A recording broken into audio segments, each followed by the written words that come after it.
La acción comienza con la entrega de las trompetas a los 7 ángeles que están delante de Dios. En el libro de Apocalipsis, las trompetas tienen un carácter escatológico y anuncian el día de la ira de Dios. Los toques de trompeta de los ángeles de Juan traen 4 grandes calamidades sobre el universo físico.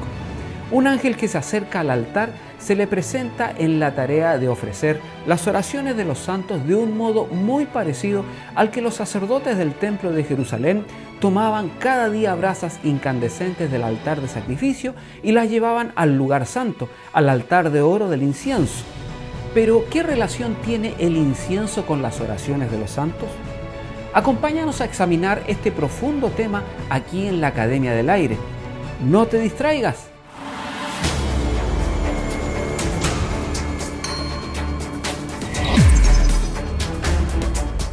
En la mano del ángel hay un incensario utilífero de oro.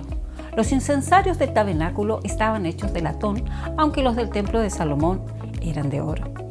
Si bien la palabra que utiliza Juan para incensario en otros lugares significa incienso, el adjetivo que traduce la expresión de oro indica que el autor tenía en mente el utensilio en sí, más que aquello que se depositaba en él.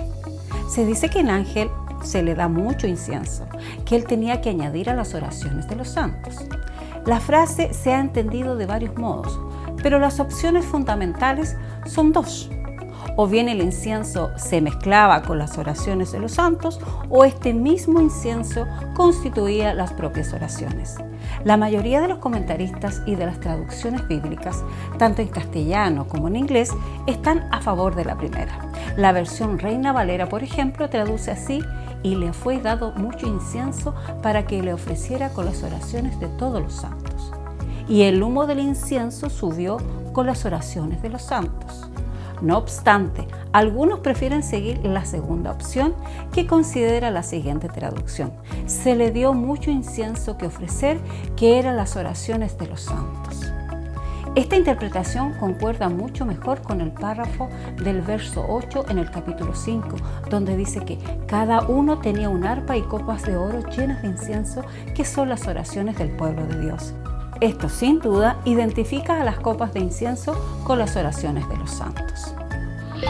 En cualquier caso, el papel del ángel no consiste en hacer que las oraciones de los santos sean aceptadas a Dios.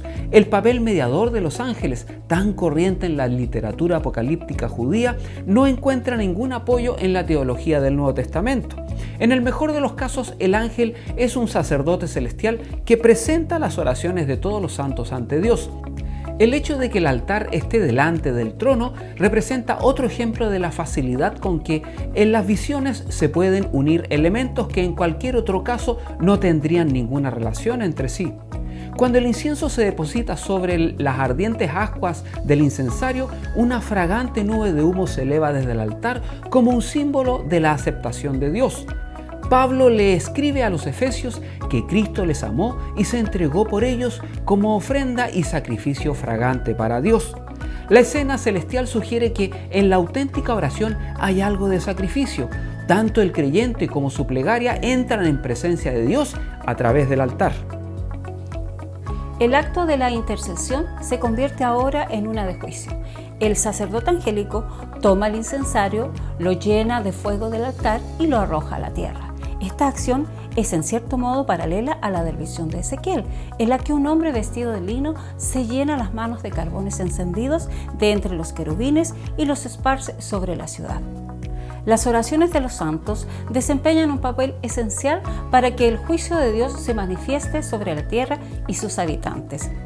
La petición de los mártires que encontramos en el capítulo 6, que señala: ¿hasta cuándo, oh Señor santo y verdadero, esperarás para juzgar y vengar nuestra sangre de los que moran en la tierra? Esta oración se responde en parte aquí, con las 7 plagas introducidas por las trompetas.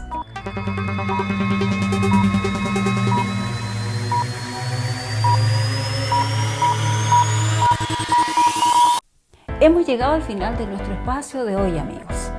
Y no queremos terminar sin antes agradecer a cada uno de ustedes que se han ido integrando poco a poco a nuestro canal. Les invitamos a compartir este programa y seguir difundiendo el mensaje de las Escrituras a aquellos que no la conocen. Si aún no te has inscrito, hazlo ya. Este es el momento de hacerlo. Cuídense mucho y hasta la próxima semana. Adiós.